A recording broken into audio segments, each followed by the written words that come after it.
आपलं लाडकं YouTube channel subscribe करा, like करा आणि आपल्याला आवडलेल्या गोष्टी जरूर शेअर करा.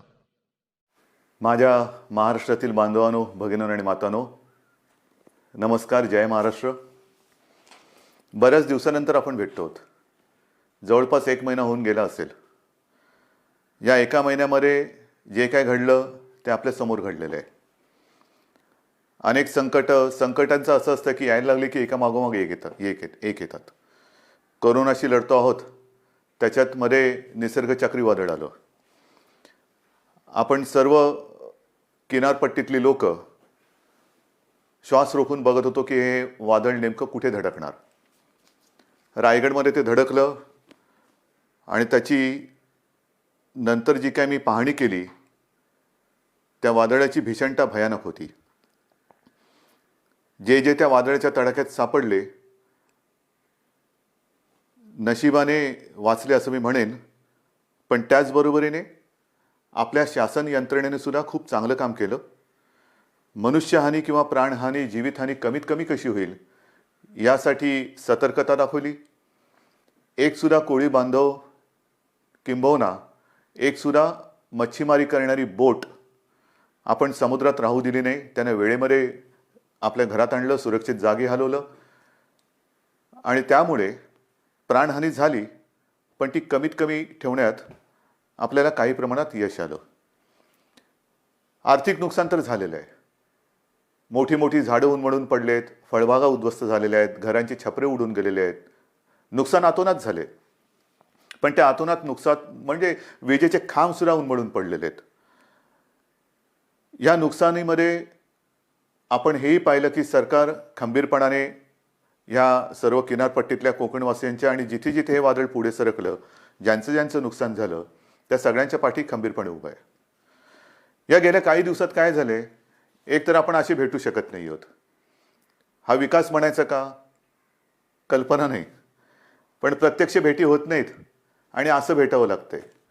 आणि पूर्वी आपण अनेक दिवसानंतर भेटल्यानंतर विचारायचो, काय रे, कसा आहेस. मग जो तो आपापली दुःख असतील, व्यथा असतील, वेदना असतील एक बाजूला ठेवून भेटीत बोलायचं की मजेत आहे. आता सगळ्यांची परिस्थिती तीच आहे. कसे आहात, जसे तुम्ही आहात तसेच आम्ही आहोत. सगळे घरातच आहोत. सगळं काही ठप्प आहे, संपूर्ण जग ठप्प आहे आणि या संकटाचा सामना आपण करत आहोत. आज मी आपल्याशी बोलताना परवा 1 तारीख आहे.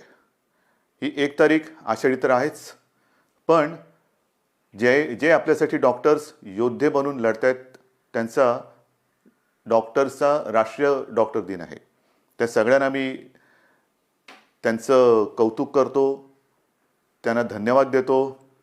आणि तुम्ही जी लढाई लढतात आमच्यासाठी, त्याच्यात आम्ही सुद्धा तुमच्यासोबत आहोत. तुमच्यासोबत तुम्हाला आम्ही सहकार्य करतो आहोत आणि करू, हे एक वचन त्यांना देतो. डॉक्टर दिनाबरोबर आपल्या राज्याचे माजी मुख्यमंत्री वसंतराव नाईक, त्यांचाही जन्मदिवस. आणि हा दिवस हा सप्ताहच आपण शेतकरी सप्ताह म्हणून साजरा करतो.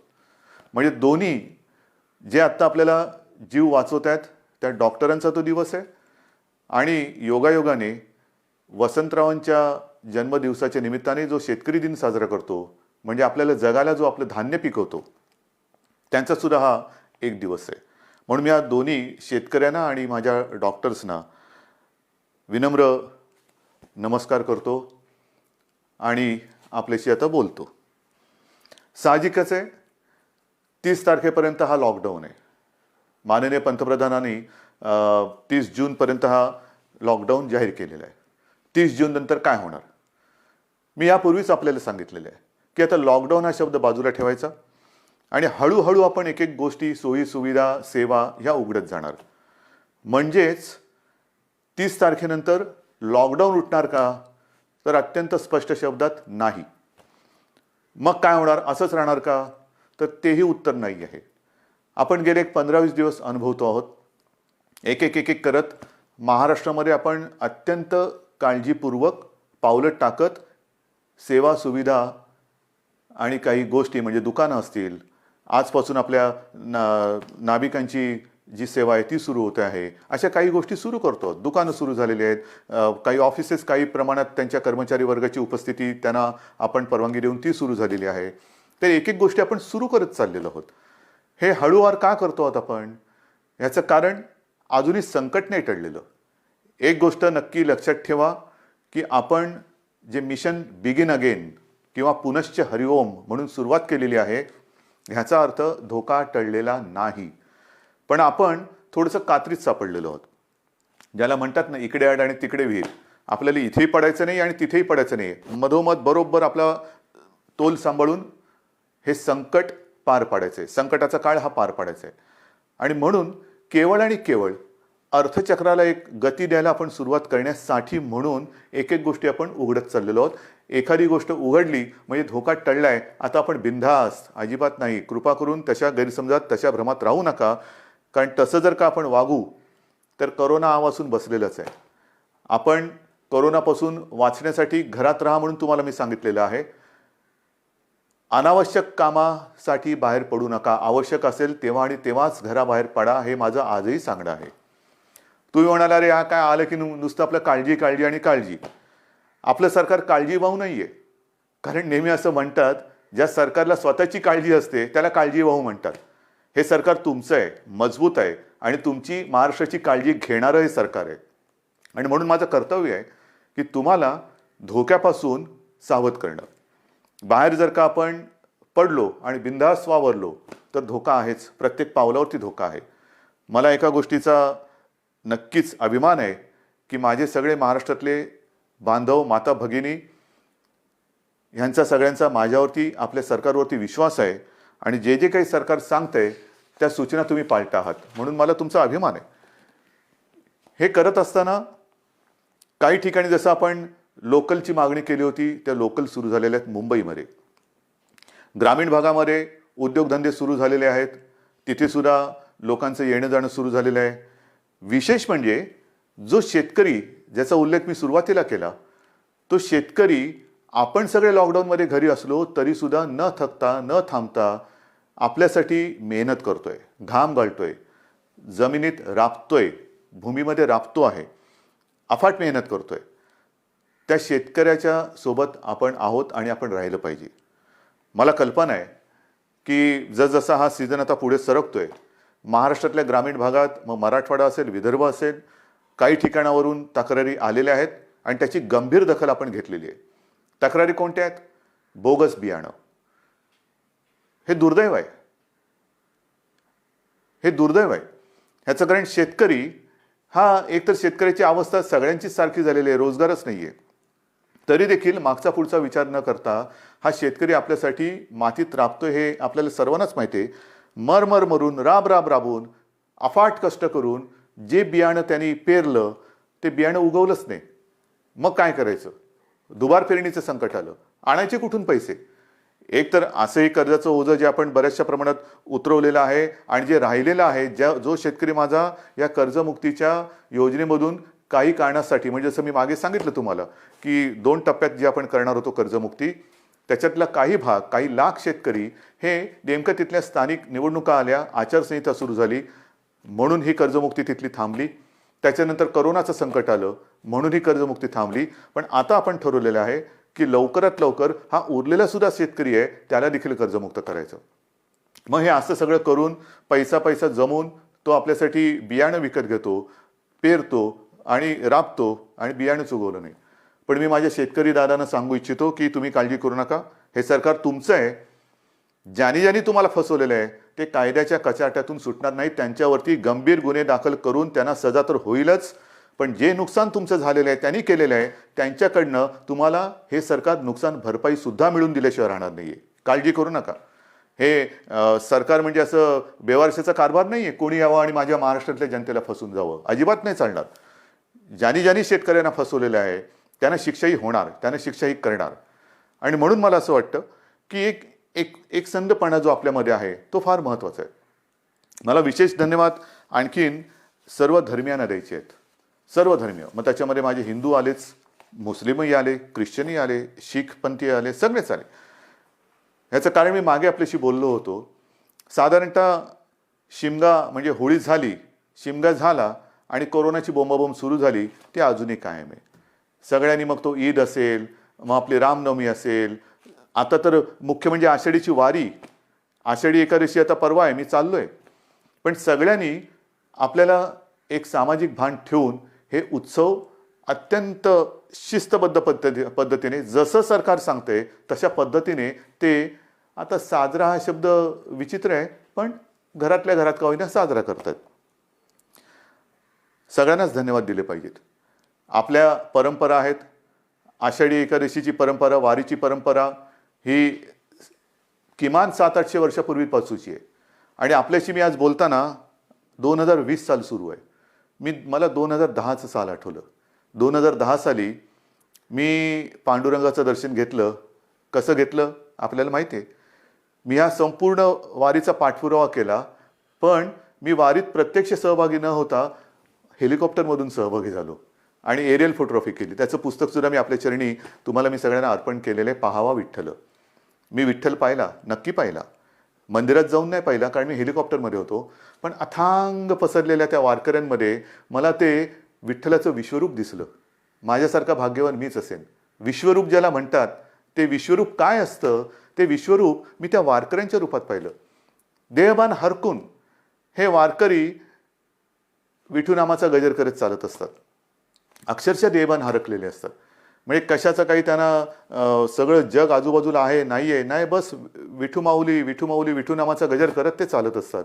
ही गेल्या अनेक वर्षाची परंपरा. अनेक ठिकाणावरनं संत महात्म्यांच्या पालख्या तिकडे येतात आणि मग ते रिंगणं होतात. मध्ये मग ते इंदापूरचं रिंगण असेल, वाखरीचं रिंगण असेल, ते घोडे धावतात. हे सगळं अप्रूप हे केवळ आपल्या देशातच होऊ शकतं. पण त्या सगळ्या वारकऱ्यांनी सुद्धा संयम दाखवला. जे सरकार म्हणेल ते, हे असे नागरिक कुठे सापडणार तुम्हाला. आणि त्या वारकऱ्यांना सांगतोय की नाईलाज म्हणून आपल्याला यावेळेला तो सगळा वारीचा सोहळा हा आटोपशीर करावा लागला. पण मी आपल्या वतीने आपल्या विठुरायाला साकडं घालायला जाणार आहे. नक्की जाणार. विठुरायाला मी साकडं घालणार की विठुराया हे काय आहे, कोणते दिवस आहेत, कशी दिवस आहेत, कशी परिस्थिती आहे. हे तुझे लाखो करोडो भक्त आज तुझ्या दर्शनाविना घरातल्या घरात आहेत. आणि का तरी अशी विचित्र परिस्थिती आलेली आहे. तुझे चमत्कार आम्ही अनेक ऐकलेत. आम्ही तुमचे चमत्कार अनेक चित्रपटातून पाहिलेत. पण आता हा चमत्कार आम्हाला दाखव आणि हे करोनाचं संकट लवकरात लवकर नष्ट करून केवळ माझा महाराष्ट्रच नाही तर संपूर्ण जगाला पुन्हा एकदा सुखाचे, समृद्धीचे आणि निरोगी आयुष्याचे दिवस दाखव. हे साकडं घालायला मी जाणार आहे. वारकऱ्यानो, आशीर्वाद, तुमचे आशीर्वाद माझ्या पाठी असू द्या की ते आशीर्वाद घेऊन मी विठुरायाचे आशीर्वाद घ्यायला जाईन. आणि मला खात्री आहे तुम्ही जर मागे उभे राहिलात ना तर आपली विठू माऊली सुद्धा त्या माझ्या साकड्याला यश दिल्याशिवाय राहणार नाही. तुमचे आशीर्वाद मी आज मागतोय. मी आषाढी एकादशीला तुमच्या सगळ्यांचा प्रतिनिधी, मुख्यमंत्री म्हणून नाही, तो मान बहुमान वेगळा, पण मी तुमचा प्रतिनिधी म्हणून मी जातो आहे. जेव्हा तिथे मी पोहोचेन तेव्हा मी तुमचा प्रतिनिधी, वारकरी म्हणून मी तिथे पोहोचणार आहे. म्हणून मला तुमचे आशीर्वाद पाहिजेत. आषाढीची ही उद्याची आषाढी, परवाची आषाढी एकादशी येते. त्याच्यानंतर दहीहंडी येते. दहीहंडीच्या मंडळानं सुद्धा मला खास धन्यवाद द्यायचे. कोणीही माझ्याशी बोलायला आलं नाही, कोणी कोणाशी चर्चा केली नाही, पण एक सामाजिक भान ठेवून त्यांनी स्वतःहून दहीहंडीचा उत्सव हा रद्द केला. ह्यालाच म्हणतात एक सामाजिक जाणीव, सामाजिक भान. शेवटी उत्सव म्हणजे काय, कोणासाठी उत्सव, आनंदासाठी असेल. पण जर हे संकट चहूबाजूनी आपल्याला वेढून टाकत असेल तरी देखील आम्ही उत्सव साजरे करतोय, हे असा आंधळेपणा नाही उपयोगाचा. मग दहीहंडी झाल्यानंतर मी काल परवाकडेच गणपती उत्सवाबद्दल एक आपल्याला विनंती केलेली आहे. कारण जसं वारीची परंपरा आहे, दहीहंडी आपल्याकडे साजरा होतोय, मग गणपती बाप्पा येणार, मग नवरात्री येणार, मग दिवाळी येणार, त्याच्यामध्ये ईद येणार, मग आपल्या मुंबईमध्ये माउंट मेरीची यात्रा येणार. हे सगळे सणवार, हे सगळ्या धर्मियांचे हे आता येणार. पण त्याच्यामध्ये जर का आपण आपलं सामाजिक भान पाळलं नाही तर ज्या संकटाशी आपण लढतो आहोत त्या संकटाला आपण आपला दरवाजा उघडा करून देतो आहोत. म्हणून मी गणपती उत्सवात सगळ्यांना विनंती केलेली आहे.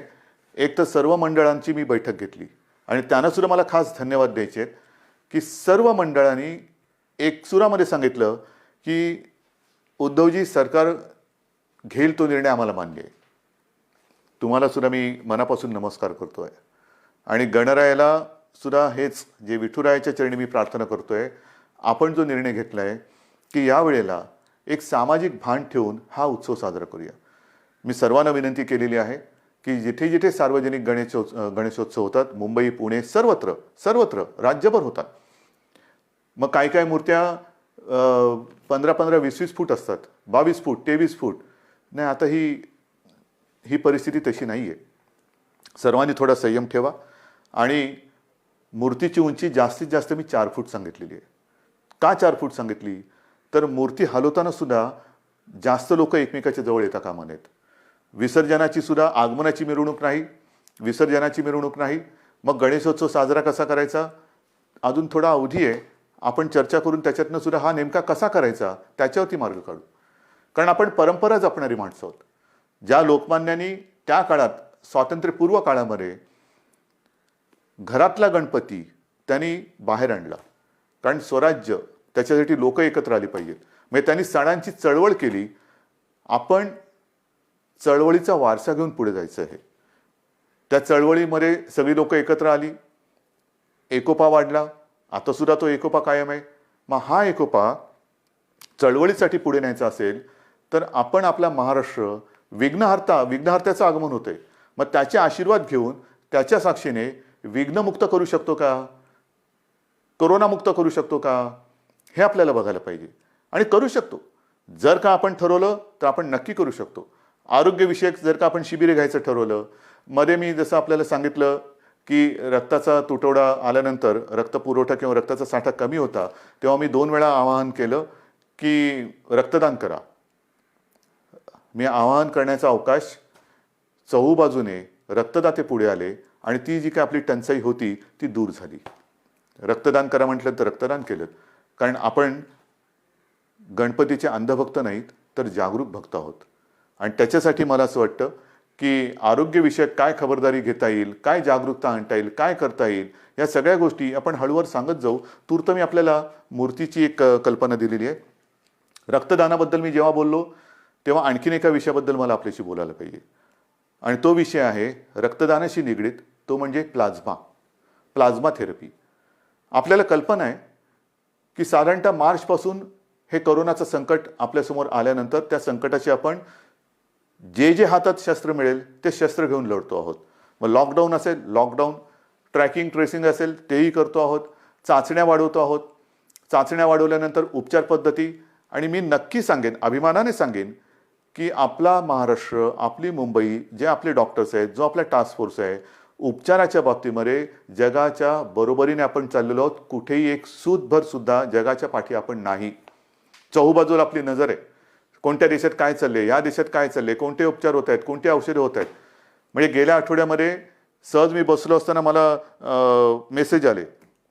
BBC मध्ये एक बातमी होती, ब्रेक थ्रू डेक्सामेथाझॉन हे नवीन औषध सापडलं. मी टास्क फोर्सच्या डॉक्टरना फोन केला. ते म्हणाले, उद्धवजी हे औषध आपण गेले 2 महिने आवश्यकतेनुसार वापरतोच आहोत. म्हणजे आपण हे औषध वापरतोच आहोत. मग प्लाझ्मा थेरपी सुद्धा आपण साधारणतः मार्च-एप्रिलपासून सुरू केलेली आहे. पण आज मला अभिमानाने एक गोष्ट सांगावीशी वाटते की सुरुवातीला आपल्याकडे 1-2 ठिकाणीच प्लाझ्मा थेरपी आपण वापरत होतो. आजपर्यंत साधारणतः असं धरा की 10 जणांवरती आपण उपचार केले असतील तर जवळपास 9 जण त्याच्यात बरे झालेत, 7 जण तर जवळपास बरे होऊन घरी पण गेलेले आहेत. म्हणजे प्लाझ्मा थेरपी सुद्धा उपयोगी पडते. आणि त्याच्यासाठी उद्याच एका गोष्टीचं आपण लोकार्पण करतो आहोत. जे करतो आहोत ते तळमळीने करतो आहोत, मनापासून करतो आहोत आणि आवश्यकतेपेक्षाही थोडे जास्त करण्याचा आपला प्रयत्न आहे. आणि उद्या आपण एक गोष्ट अशी करतोय की कदाचित, मी कदाचित शब्द वापरतोय, कदाचित देशातलं सगळ्यात मोठं प्लाझ्मा थेरपी देणारं आपलं राज्य ठरेल. प्लाझ्मा थेरपीचा वापर करणारं आपलं राज्य ठरेल. कारण आपण ही केंद्र वाढवतो आहोत. पहिल्यांदी 2 होती, त्याचा विस्तार आपण करतो आहोत. उद्या कदाचित देशातलं सगळ्यात प्लाझ्मा थेरपीचा वापर करणारं पहिलं राज्य ठरेल आपलं. पण हे सुविधा झाल्या. मला जे खास करून ज्यांना कोरोना होऊन जे सुखरूप बरे होऊन घरी गेलेत त्यांना एक विनंती करायची.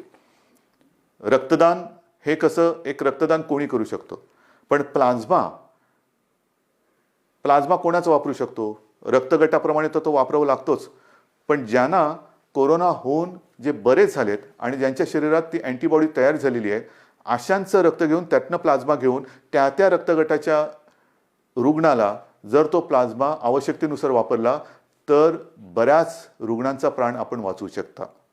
आणि म्हणून खास करून मला जे रुग्ण बरे होऊन घरी गेलेले आहेत त्यांना विनंती करतो आहे की कृपा करून आपण पुढे या. आमच्या शासकीय विद्यालयांना जी वैद्यकीय विद्यालय आहेत त्यांना संपर्क करा, शासकीय डॉक्टर्स आहेत त्यांना संपर्क करा आणि आपण जसं रक्तदान करतो, रक्तदानच करायचं आहे, पण तसं प्लाझ्मा दान करा की जेणेकरून आपण वाचलात, आपल्या माध्यमातून आणखीन काही जण वाचू शकतो. ह्यालाच तर आपण एकत्रितपणा म्हणतो, ह्यालाच तर आपण एकजूट म्हणतो आणि ती आपल्या रक्तामध्ये आहे. आणि ती मी मागेही म्हटलं होतं, लढणं हे आपल्या रक्तात आहे आणि जेव्हा रक्ताचा तुटवडा होता तेव्हा रक्तदान करून हा लढाऊ बाणा आपण सिद्ध केलाय. आता हा पुन्हा एकदा सिद्ध करण्याची नव्हे, पण त्याच्या आवश्यकतेनुसार वापर करण्याची गरज आहे. बांधवांनो आणि माता भगिनींनो, एक गोष्ट नक्की आहे की जसं मी औषधाच्या बाबतीत तुम्हाला सांगितलं की कोणत्याही औषधाच्या बाबतीत आपण पाठी नाही आहे. सुरुवातीपासून जी औषधं आपल्याला वाटतात की वापरली पाहिजेत, म्हणजे आता सगळीकडे रेमडेसिवीर कितीला मिळणार, रेमडेसिवीर मिळणार की नाही, रेमडेसिवीरची किंमत काय होणार, मग फॅव्हिपिरावीर, म्हणजे जशी जशी नावं येतात तसं त्याचा बोलबाला होतो. पहिला होता तो एससीक्यू हायड्रॉक्सिक्लोरोक्विन, मग त्याचा एक हे झाला, ते आपण वापरतोय, आवश्यकतेनुसार वापरतोय. रेमडेसिवीर वापरतो आहोत, टॉझिलिझुमॅब वापरतो आहोत, आयव्हरमेक्टिन वापरतो आहोत, डॉक्सी वापरतो आहोत. तुम्ही नाव सांगा, ती सगळी औषधं आपण इकडे वापरतो आहोत. परंतु ही औषधं वापरायला साहजिकच आहे, आपल्याला केंद्र सरकारच्या त्या आरोग्य विभागाची परवानगी लागते. आणि मला एक गोष्ट आपल्याला सांगायची, साधारणतः एप्रिल शेवट किंवा मे असेल, मेची सुरुवात किंवा पहिला मध्ये असेल, आपण ह्या औषधाच्या उपलब्धतेसाठी पाठपुरावा सुरू केला, रेमडेसिवीर आणि फॅव्हिपिरावीर, कारण तिथून परवानगी घ्यावी लागते. मग त्याच्यानंतर एका रुग्णांच्या ग्रुपवरती त्याची टेस्ट घ्यावी लागते. ती यशस्वी झाल्यानंतर मग तिथून परवानगी मिळाल्यानंतर मोठ्या प्रमाणात आवश्यकतेनुसार त्याचा वापर करावा लागतो. आता गेल्या आठवड्यामध्ये ह्याची परवानगी आपल्याला मिळालेली आहे, रेमडेसिवीर आणि फॅव्हिपिरावीर. येत्या काही दिवसात याचा पुरेसा साठा हा आपल्याला उपलब्ध होईल. किमतीची पर्वा करू नका. शासकीय आणि निमशासकीय रुग्णालयामध्ये मी तर म्हणतोय की रेमडेसिवीर आणि ही औषधं आपण मोफत उपलब्ध करून देण्याच्या विचारामध्ये आहोत. पण पहिली गोष्ट ही उपलब्ध होत आहेत आता, म्हणजे कोणी काळजी करण्याचं कारण नाही आहे. कसं मिळणार आता आहे, अजून एक थोडे दिवस आपल्याला त्याच्या साठ्याबद्दल किंवा उपलब्धतेबद्दल आपण प्रयत्न करून ती उपलब्ध करून देतो आहोत.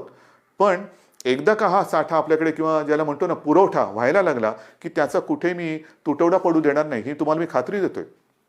रुग्णांची संख्या वाढणार. तुम्ही म्हणणार वाढणार म्हणजे काय? नाही, तसं नाही आहे. ह्याला दोन गोष्टी आहेत. आपण अर्थचक्राला गती देण्यासाठी काही गोष्टी हळूहळू मिशन बिगिन अगेन म्हणून सुरुवात केलेली आहे. ये जा वाढली, भेटणं वाढलं, संपर्क वाढला आणि तो संपर्क वाढल्यानंतर साहजिकच आहे रुग्णांची संख्या ही सुद्धा वाढत चाललेली आहे. पण ही रुग्णांची संख्या वाढत असताना आपण टेस्टची संख्या सुद्धा वाढवतो आहोत आणि ती वाढवलेली आहे. म्हणून आता रुग्ण येण्याची वाट न बघता आपण व्हायरस पोचायच्या आत तिकडे पोहोचण्याचा प्रयत्न करतोय. चेस द व्हायरस ही एक नवीन संकल्पना मुंबईत सुरू केली, ती संपूर्ण राज्यभर आता आपण राबवत आहोत. Chase the virus. आणि त्याच्यासाठी रुग्णांची संख्या जरी वाढत असली तरी आपल्याकडे आरोग्य सुविधाही आपण वाढवत आहोत. औषधांची सुद्धा कुठेही टंचाई होणार नाही, औषधोपचार ते सुद्धा वाढवत आहोत. पण या निमित्ताने मला पुन्हा एकदा काही डॉक्टर्स जे आहेत, ज्येष्ठ डॉक्टर्स, मी समजू शकतो प्रत्येकाला जीवाची काळजी असतेच, पण काही ज्येष्ठ डॉक्टर्स जे 55-60च्या वरती आहेत, पण अनुभव आहे त्यांना, 55-60च्या वरती आहेत आणि ज्याला आपण म्हणतो की हाय रिस्क, म्हणजे ह्या डॉक्टर्सना सुद्धा त्यांना सुद्धा सकाळ दुपार संध्याकाळ रात्र 24 तास ही रुग्णांची काळजी आहेच. तर त्यांना सुद्धा इतर काही व्याधी किंवा विकार आहेत, म्हणजे डायबिटीज असतील, किडनीचे विकार असतील, समजा दुसऱ्या काही आणखीन गोष्टी असतील, तर ते सुद्धा थोडेसे घाबरून हॉस्पिटलमध्ये जात नाही आहेत. मी त्यांना नम्रपणाने विनंती करतोय की आपण काळजी करू नका. एक काळ असाही होता की सगळीकडे पीपीई किट मिळत नाही, पीपीई किट मिळत नाही, N95 मास्क मिळत नाही. आता या सगळ्याचा पुरवठा आपल्याकडे मुबलक आहे, साठा मुबलक आहे. काही काळजी करू नका, तुमच्या पाठी सरकार आहे. जे जे तुमच्या सुरक्षेसाठी आवश्यक आहे ती संपूर्ण खबरदारी घेण्याची तयारी सरकारची आहे. कारण आपण कोविड योद्धा म्हणायचं आणि त्याला बिना शस्त्रांनी पाठवायचं असं अजिबात होणार नाही. पण आज आपली गरज आहे, महाराष्ट्राला गरज आहे, आपल्या अनुभवाची गरज आहे. कारण अनेक ठिकाणी आपण ज्येष्ठ डॉक्टरांची एक अनुपस्थिती हे अनुभवतो आहोत. म्हणून मी सगळ्यांना विनंती करतोय की आपण जिथे जिथे असाल, हॉस्पिटलमधले असाल हॉस्पिटलमध्ये जा, खाजगी आपले दवाखाने क्लिनिक असतील कृपया सुरू करा. ज्या ज्या गोष्टीची आपल्याला उपकरणांची आवश्यकता असेल ती सरकारकडनं आपल्याला दिली जाईल. तुम्ही त्याच्यात अजिबात काळजी करू नका. तुम्हाला जे जे पाहिजे ते पुन्हा मिळेल, ते पूर्ण मिळेल. अशा पद्धतीने आपण एका बाजूला आरोग्य सुविधा वाढवत चाललेलो आहोत, एका बाजूला टेस्टची संख्या वाढवत चाललेलो आहोत, टेस्टची केंद्र वाढवत चाललेलो आहोत. आता तर काही अँटीबॉडी आणि अँटीजेन टेस्ट करण्याचे रॅपिड किट येत आहेत, तेही मोठ्या प्रमाणावरती आपण घेतो आहोत की ज्याचा एक प्राथमिक जो आपल्याला गाईड करू शकतो, मार्गदर्शक ठरू शकतो की कोणाला हा कोरोना होऊन गेला आहे का त्याच्याबद्दल एक माहिती मिळते आणि साधारणतः निगेटिव्ह पॉझिटिव्ह ह्याच्याबद्दल एक गाईडलाईन मिळते आणि मग आपण त्या पद्धतीने त्याला वेगळं करून उपचार सुरू करू शकतो. तर ह्याही टेस्ट आपण करतो आहोत. ह्याचं कारण असं की आता पावसाळा सुरू झालेला आहे. पावसाळा सुरू झाल्यानंतर नवीन अंकुर येतात, कोंब येतात, पालवी फुटते, हिरवगार होतं, सगळं हिरवे हिरवे गार गालीचे सगळीकडे पसरलेले दिसतात. फार सुखद असं दृश्य असतं. पावसाळा जसं एक नवीन जीवन घेऊन येतो तसंच प्रत्येक ऋतू हा त्याचे काही चांगले आणि काही विचित्र गोष्टी घेऊन येत असतो. पाऊस म्हटल्यानंतर ह्या 2-3 बैठका गेल्या काही दिवसात झालेल्या, त्याच्या आधी झालेलं जसं निसर्ग चक्रीवादळ आलं त्याच्या तयारीची बैठक, जास्त पाऊस पडणार आहे का, मग कुठल्या भागात पडणार आहे, पूर येऊ शकतो का त्याची तयारीची बैठक. म्हणजे पाऊस आला आनंद हा घेऊन येतो, नवजीवन घेऊन येतो, पण कुठेतरी नैसर्गिक आपत्ती घेऊन येतो. पूर आला नाही तरी काही ठिकाणी अतिवृष्टीमुळे इतर रोगराई येते. मग त्याच्यात मलेरिया आला, डेंग्यू आला, लेप्टो आला, डायरिया आला, सर्दी खोकला आला आणि त्याच्यासोबत कोरोना आहे. मग काय करणार, ह्याची सुद्धा तयारी आपली सुरू आहे. पण मला आपल्याला खास करून शहरी भागात राहणारी जी लोक आहेत त्यांना सांगायचं, मग मुंबई, पुणे, नाशिक सगळीकडे, संभाजीनगर आहे, नागपूर आहे, सगळीकडेच, की या वेळेला आपले सगळे कर्मचारी ह्या कोरोनाच्या लढाईमध्ये आहेत. अफाट मेहनत करतात, साफसफाई करतात, नालेसफाई होते, सगळं साफसफाई होते. पण आता थोडी स्वतःची काळजी मी 1-2 वर्षापूर्वी सुद्धा, किंवा मला असं वाटतं तेही त्याला 7-8 वर्ष झाली असतील, विशेषतः तेव्हा मुंबईपुरतं मी बघत होतो. आता तर माझा महाराष्ट्र, तुम्ही सगळे माझे सोबती आहात, मला संपूर्ण महाराष्ट्र बघायचं आहे. सांगण्याची गोष्ट काय की हे जे दिवस असतात ते मलेरिया आणि डेंग्यूचे असतात. आणि हा डेंग्यू असा विचित्र आहे की एक कोका कोलाच्या बाटलीचं बुच असं उपडं पडलेलं असेल आणि त्याच्यात तेवढं बुचभर जरी पाणी असलं तरी त्याच्यात सुद्धा डेंग्यूच्या आळ्या होऊ शकतात. अंड कुठे अर्धवट पडलेलं, फुटून पडलेलं आहे, टायर पडलेले असतात, हे फार धोकादायक. त्याच्यानंतर प्लास्टिकचं कवर असतं, त्याच्यात ते थोडेसे असे खळगे तयार होतात, त्याच्यात पाणी साठतं. नारळाच्या त्या काय त्याला म्हणतात कवट्या, त्याच्यात पाणी साठतं. झाडांच्या फांद्या तुटून ढोल्या तयार झाल्या असतात, त्याच्यात पाणी साठतं आणि त्याच्यात सुद्धा डेंग्यू होऊ शकतं. तर आपल्याला आपला परिसर स्वच्छ ठेवायचा आहे. कुठेही पाणी साठू देऊ नका. एअर कंडिशनच्या खाली, त्याच्यानंतर फ्लॉवर पॉटमध्ये, अनेक घरामध्ये फेंगशुई त्याच्यासाठी जे काही झाडं लावली जातात त्याच्यामध्ये पाणी असतं, त्याच्यात डेंग्यूच्या आळ्या होऊ शकतात. तर ह्या सगळ्या गोष्टींपासून आता आपल्याला खबरदारी घ्यायला पाहिजे. कारण एका मागोमाग एक संकटाची मालिका ही आपल्याला आता तोडायलाच पाहिजे. मी तुम्हाला ह्या सगळ्या काळज्या घ्यायला सांगतोय कारण एक आपुलकीने सांगतोय, प्रेमाने सांगतोय की काय करावं, काय करू नये. आज सुद्धा मी जेव्हा बघतोय की अनेक ठिकाणी, मुंबईत असो, शहरात असो, पुण्यात असो, ग्रामीण भागात असो, काही ठिकाणी अरे आता झालं सगळं. नाही झालेलं काही नाही आहे. भाजीवाले बसलेत, तिकडे सुद्धा गर्दी होते, तोंडावरती मास्क नाही, हात कुठेही लावतायत, चेहऱ्याला हात लागतायत. आपणहून कोविडला बळी पडू नका. ह्या ज्या प्राथमिक ज्या काही गोष्टी आहेत ना, ह्या जर का आपण पाळल्या, म्हणजे बाहेर फिरताना तोंडावरती मास्क लावणं, एकमेकांपासून अंतर ठेवणं. मी सुरुवातीला सांगितलं होतं की मॉर्निंग वॉकला आपण परवानगी दिलेली आहे, सकाळचा व्यायाम करायला परवानगी दिलेली आहे. तो आरोग्यासाठी दिलेली आहे, आरोग्य सुदृढ व्हावं म्हणून दिलेले आहे. आजाराला बळी पडण्यासाठी नाही आहे. तर ह्या काही गोष्टी ह्या आपल्याला पाळाव्या लागतील. जशा काही काही गोष्टी आपण ओपन करत चाललेलो आहेत तशा ह्या केसेस वाढत आहेत आणि काही ठिकाणावरून माझ्याकडे विचारणा होते की आम्हाला ह्या भागामध्ये पुन्हा लॉकडाऊन करण्याची परवानगी द्या. लॉकडाऊन करायचं का? मी आपल्याला प्रश्न विचारतोय. करायचं लॉकडाऊन? कारण हे तुम्ही ठरवायचे. जर गरज नसताना बाहेर पडलात आणि गर्दी केली आणि केसेस वाढायला लागल्या तर पुन्हा येरे माझ्या मागल्या. मग एक एक गोष्टी आपण पुढे पाऊल टाकताना पुन्हा मागे नाही यायचं आता. म्हणून लॉकडाऊन करायचं की नाही ह्याचा निर्णय आता मी तुमच्यावर सोपवतोय. जर मला असं वाटलं की गर्दी वाढते, केसेस वाढत आहेत, तर मी प्रशासनाला सांगितलेलं आहे की अशा ठिकाणी जर का आवश्यकता वाटली, शक्यतो नको पण आवश्यकता वाटली तर मग पहिल्यासारखा लॉकडाऊन करण्याची गरज तिकडे पडू शकते. कारण कोरोना हा व्हायरस वस्त्या एक एक वस्ती, जसं काही ठिकाणी तो शिखरावरती पोचला, खाली आला, पण वस्ती बदलली. काही ठिकाणी जिकडे अजून प्रादुर्भाव नाही आहे तिकडे सुद्धा गाफील राहून नाही चालणार. तर ह्या अशा काही काळज्या घेऊन आपल्याला ह्या पुढच्या काळाची वाटचाल करायची. दरम्यान मी तुम्हाला सांगितलं की शेतकऱ्यांसाठी सुद्धा कर्जमुक्तीची योजना जी थोडी काही भागात अपूर्ण राहिली ती आपण पूर्ण करतोय. बोगस बी बियाण्यामुळे फसले गेलेले शेतकरी त्यांच्या पाठीशी आपण उभे राहतो. आता 30 जूनला प्रधानमंत्री गरीब कल्याण योजना ह्याच्यामध्ये खास करून जे भगवं रेशन कार्ड ह्यांना अन्नधान्य देण्याची जी योजना आहे तिची मुदत संपते. बिना रेशन कार्ड म्हणजे ज्यांच्याकडे रेशन कार्ड नाही त्यांना अन्नधान्य देण्याची योजना संपते. मी गेल्या 8-10-15 दिवसापूर्वी जेव्हा प्रधानमंत्र्यांची व्हिडिओ कॉन्फरन्स होती तेव्हा स्वतः ही मागणी केलेली आहे की 30 तारखेला ही मुदत संपते, धान्य देण्याची मुदत संपते आहे, कृपा करून आणखीन 3 महिन्यासाठी आम्हाला वाढवून द्या. कारण अजूनही हे संकट गेलेलं नाही, उलट केसेस वाढत आहेत. त्याच्यामुळे ही भगवं रेशन कार्ड असेल किंवा ज्यांच्याकडे रेशन कार्ड नाही यांना धान्य देण्याची जी काही योजना आहे प्रधानमंत्री गरीब कल्याण योजना ती आणखीन आम्हाला 3 महिने वाढवून द्या हे मी पंतप्रधानांकडे सांगितलेलं आहे.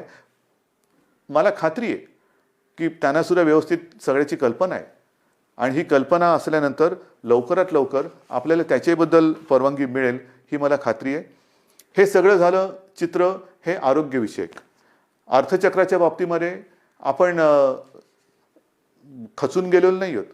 मला एका गोष्टीचा अजून एक अभिमान आहे, नक्कीच आहे, की गेल्या 15 दिवसात महाराष्ट्राने जवळपास 16,000 कोटींचे सामंजस्य करार काही विदेशी कंपन्यांसोबत केलेले आहेत. 16,000 कोटी ही एक फार आपली जमेची बाजू आहे.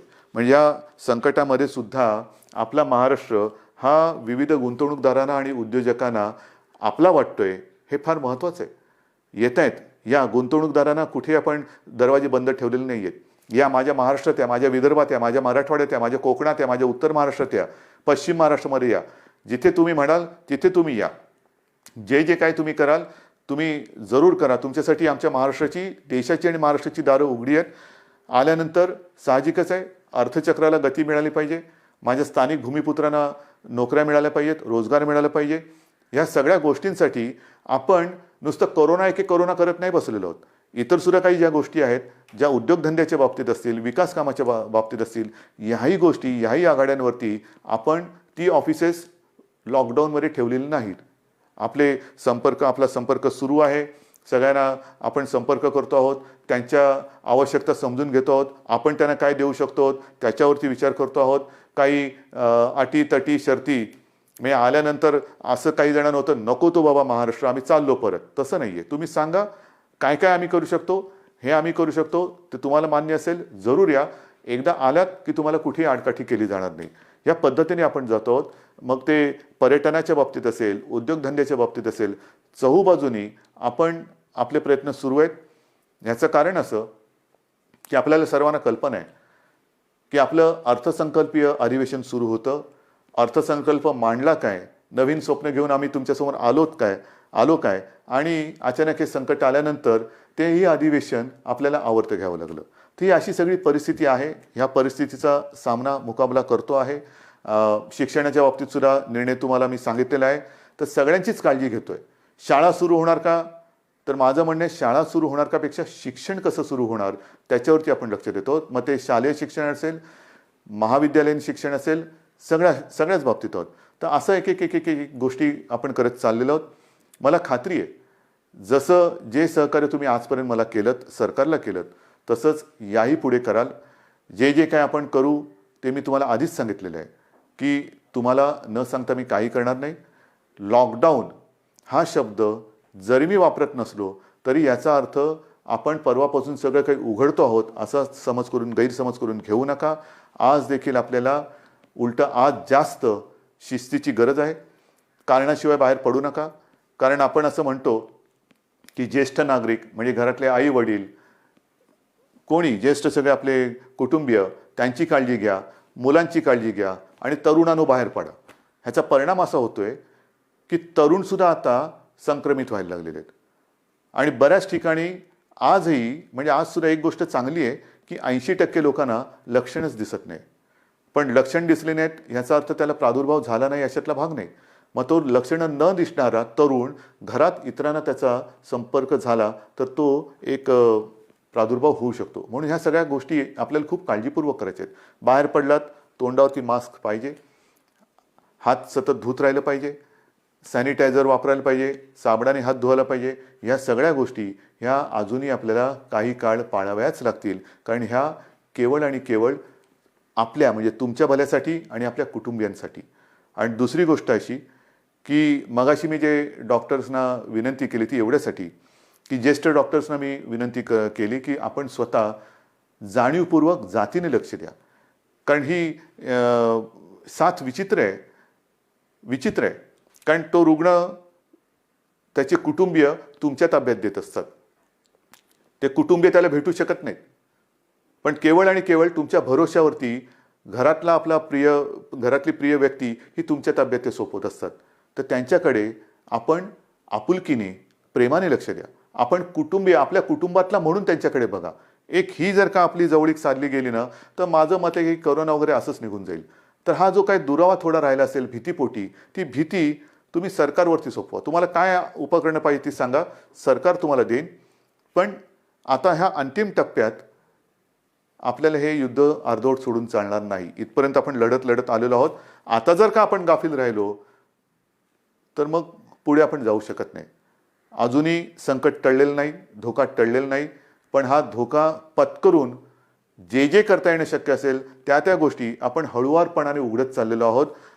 लॉकडाऊन पुन्हा करण्याची वेळ येऊ नये आणि त्याच्यासाठी आपलं सहकार्य जसं आजपर्यंत सरकारला मिळालं तसंच ते यापुढे सुद्धा मिळेल अशीच अपेक्षा आणि विश्वास व्यक्त करून मी आपली रजा घेतो.